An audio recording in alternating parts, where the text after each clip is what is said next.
Hagrid's creature privilege check. It started with a strongly worded letter from the Society for the Ethical Treatment of Magical Creatures, delivered by an extremely self-righteous barn owl who refused to leave until Hagrid had read the entire thing out loud and acknowledged his problematic relationship with non-human magical beings. Harry found Hagrid sitting outside his hut at 7 in the morning, sobbing into a handkerchief the size of a small tablecloth while the barn owl perched nearby, occasionally hooting what sounded suspiciously like shame, shame. Hagrid. Harry called out, genuinely concerned. What's wrong? Oh, Harry, Hagrid blubbered, his beetle-black eyes red with tears. I've been living a lie. All these years, I thought I was helping magical creatures, but I was actually. He broke down completely. Actually what? An oppressor. Hagrid wailed. A speciesist. A creature exploiter. I've been no better than those monsters who run factory farms. The barn owl hooted approvingly and dropped another pamphlet titled Check Your Human Privilege, a guide for magical educators. Harry picked up the letter, which was written on recycled parchment made from ethically sourced tree bark. It was signed by someone called Luna Lovegood, president of the Hogwarts chapter of SETMC, and contained phrases like systematic oppression of magical beings and the problematic nature of keeping sentient creatures for educational purposes. Hagrid, you love magical creatures more than anyone I know, Harry said, trying to be supportive. You've never hurt anything in your life. That's what I thought. Hagrid sobbed.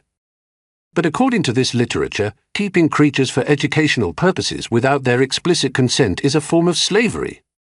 And I never once asked Buckbeak if he wanted to be in my class. Buckbeak can't exactly fill out a consent form, Hagrid. That's the point. Just because he can't communicate in human language doesn't mean he doesn't have feelings and autonomy.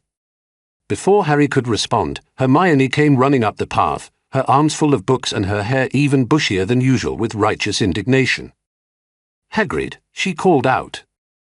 I heard about the SETMC letter. This is exactly the kind of intersectional activism that Hogwarts needs.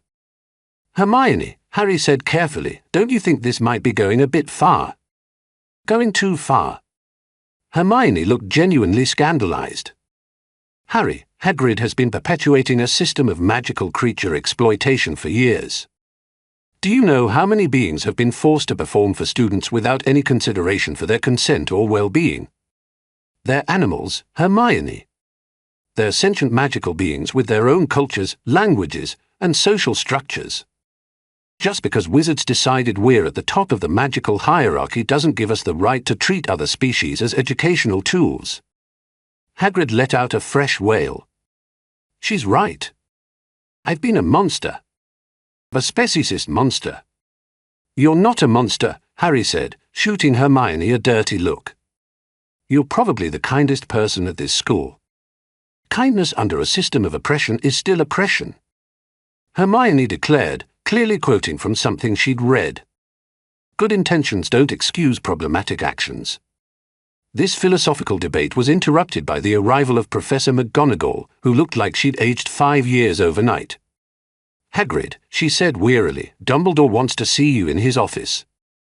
Something about creature consent forms. I know, Hagrid sniffled. I've got to redesign my entire curriculum. From now on, care of magical creatures is going to be called respectful observation of autonomous magical beings, and I need written consent from every creature before I can include them in lessons. McGonagall stared at him. Written consent? Hagrid, most of your creatures can't write. That's the problem. Hermione interjected. The entire system is built around human-centric forms of communication. We need to develop new methods of obtaining consent that don't privilege human language. How exactly do you propose we get a blast-ended Scroot to sign a consent form? McGonagall asked. Well, Hermione said, pulling out a thick manual, according to this guide, we need to establish non-verbal communication protocols and create safe spaces for creatures to express their boundaries. McGonagall looked like she was seriously considering early retirement. Miss Granger, they're blast-ended Scroots. They don't have boundaries. They have explosive rear ends and murderous intentions. That's exactly the kind of speciesist language that perpetuates harmful stereotypes. Hermione shot back. Maybe they're aggressive because they've been traumatized by decades of educational exploitation. Or maybe they're aggressive because they're magically engineered killing machines, Harry muttered. Harry. Hermione gasped. You can't just dismiss their lived experiences. They don't have lived experiences. They're basically magical hand grenades with legs. Every sentient being has lived experiences. They're not sentient. How do you know? Have you ever tried to communicate with them respectfully?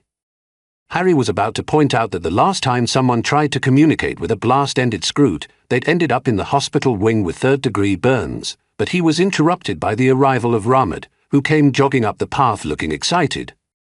Assalamu alaikum, everyone, he called out. I heard about the creature rights movement. This is fantastic. Finally, someone is addressing the systematic oppression of marginalized beings. Ramad, Harry said, they're talking about getting consent forms from spiders.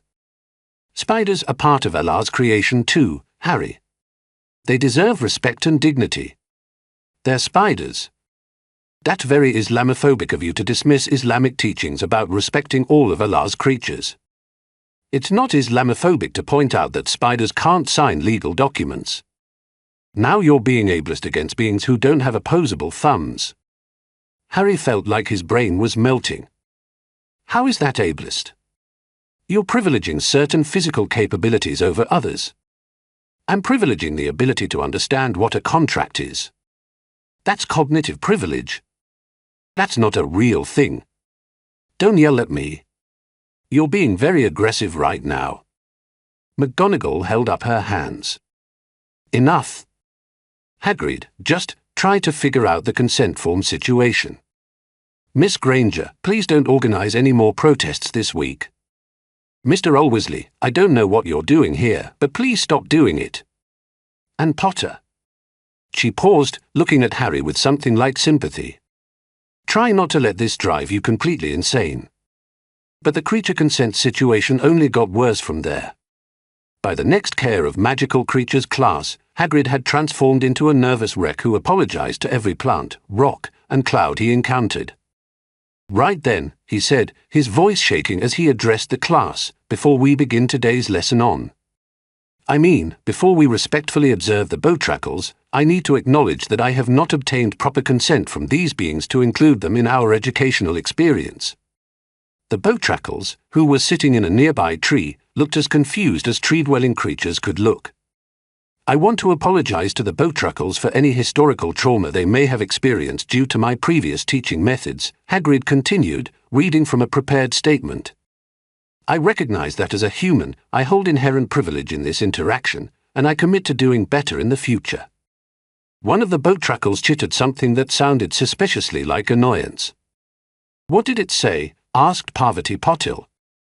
I don't know, Hagrid admitted. I don't speak Botrackle. Then how do you know if they consent to being in this class? Hermione demanded. I don't, Hagrid said miserably. That's the problem. I've been assuming consent this whole time, but assumption is the foundation of oppression. Maybe we could learn Botrackle language, suggested Neville helpfully. That would be cultural appropriation, Hermione replied immediately. We can't just take their language for our own educational purposes. But if we don't learn their language, how do we communicate with them? We don't. We respect their autonomy by leaving them alone. Then what are we supposed to do in this class? Hermione pulled out another pamphlet. According to this guide, we should engage in respectful observation from a distance while acknowledging our privilege and the problematic nature of our presence in their natural habitat. Draco, who had been listening to this conversation with growing amusement, finally spoke up. So basically, we're going to stand here and stare at trees while feeling guilty about it. That's an oversimplification, Hermione said defensively. No, that's exactly what it is, Draco replied. We're going to pay tuition to feel bad about looking at magical creatures. Education should make you uncomfortable. That's how you grow. I'm plenty uncomfortable already, thanks. Potter's having an identity crisis. Weasley won't shut up about his religion, and half the professors are afraid to teach anything because someone might get offended. Now we can't even look at a bloody tree sprite without a guilt trip. They're called boat truckles, and your attitude is exactly why we need this kind of consciousness raising. My attitude is that I came here to learn magic, not to spend 45 minutes apologizing to a stick with eyes. The boat truckles, apparently deciding they'd had enough of this nonsense, climbed higher into their tree and disappeared among the leaves. Great, said Hagrid sadly. Now they're gone. I've traumatized them with my presence. Maybe they just got bored, Harry suggested. Or maybe they're practicing self-care by removing themselves from a harmful situation, Hermione countered. Or maybe, said a new voice, they went to find some peace and quiet. Everyone turned to see Professor Snape approaching, looking like he'd rather be literally anywhere else. He was wearing his usual black robes, but today they were accessorized with a gold chain and what appeared to be designer sunglasses. Professor Snape. Hermione said immediately. We're having a very important discussion about creature consent and educational ethics. Yeah, I can see that, Snape replied, his voice dripping with disdain. You're standing around talking about getting permission from some twigs. Real productive use of time. These aren't twigs, Professor, they're sentient beings with their own. Girl, I don't care if they got PhDs in magical theory. They're still bugs that live in trees. And you are out here acting like you need to ask their permission to breathe the same air. Hermione looked genuinely shocked. Professor, that's incredibly dismissive of their autonomy and their autonomy. Snape laughed, a harsh sound that made several students flinch.